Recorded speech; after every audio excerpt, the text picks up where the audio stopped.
Welcome to EN 102. This is an introductory PowerPoint to introduce you to the book, The Aeneid by Virgil, as well as a few key facts about Virgil.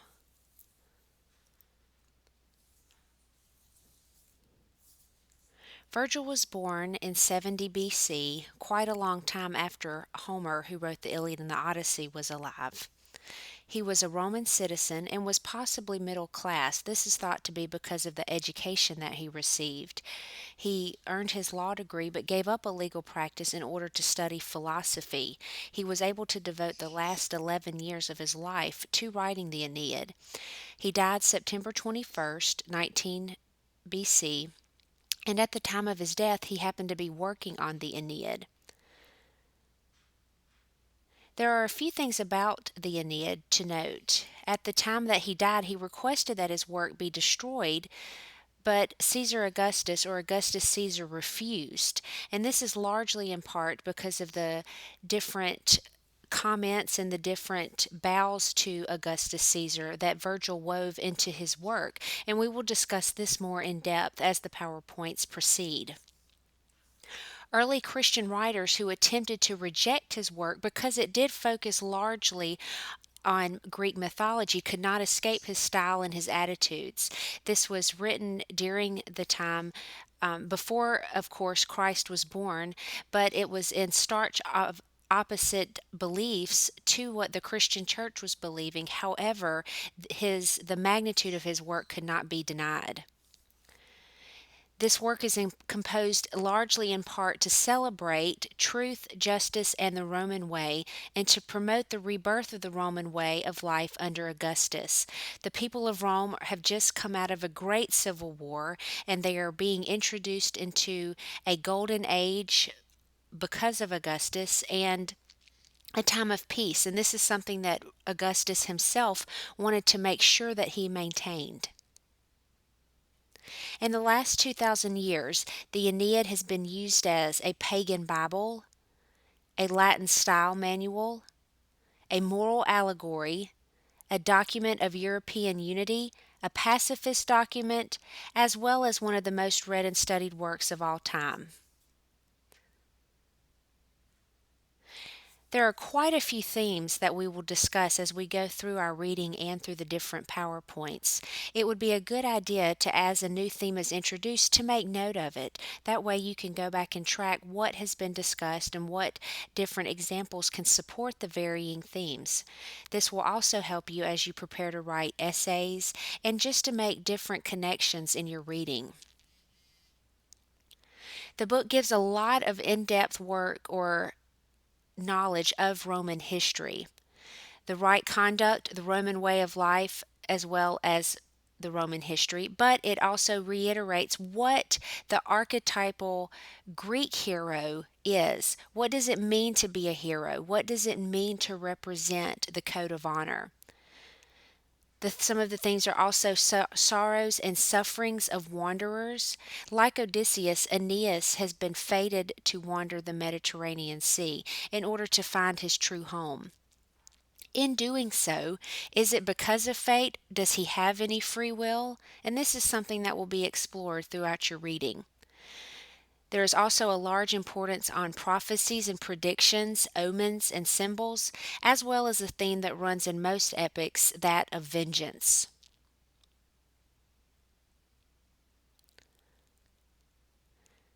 One of the big key things in style is to look at the point of view.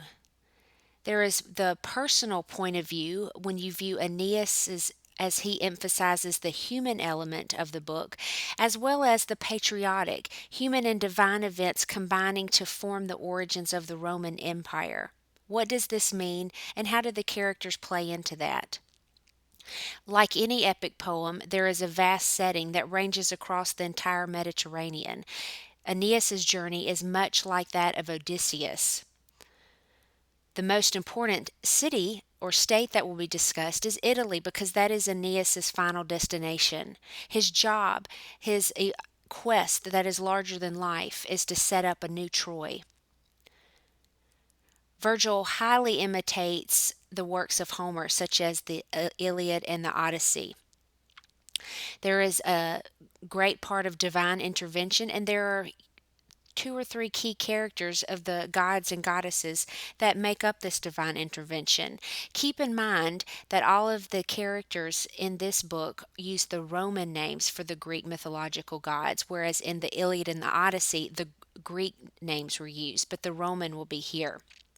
The first is Jupiter, or by the Greek name Zeus, and he represents the providential divine intention of the mortals. Zeus is supposed to be the tiebreaker, but many times he ends up sitting on the fence.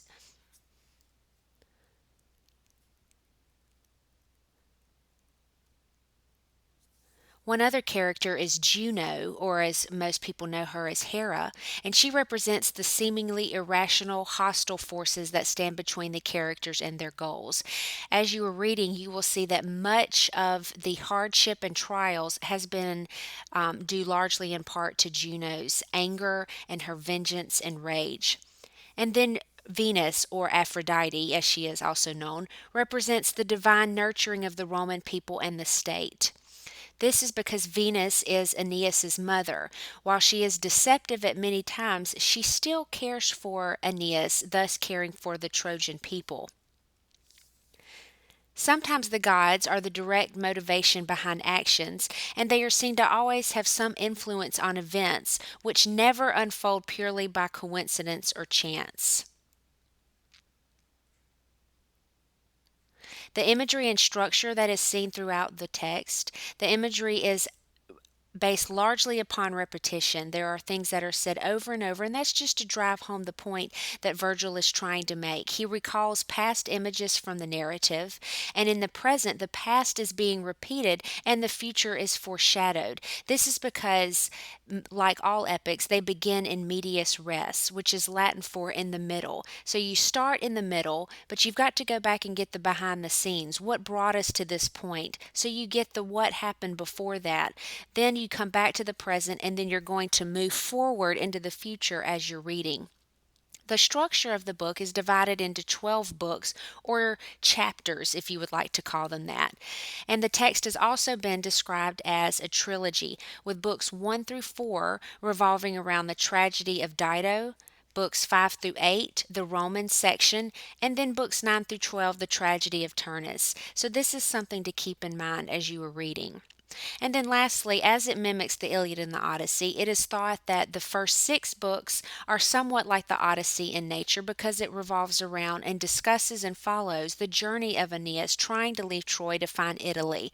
And then books 7 through 12 about the Iliad because there is such a huge focus on battle scenes as there was in the Iliad as well.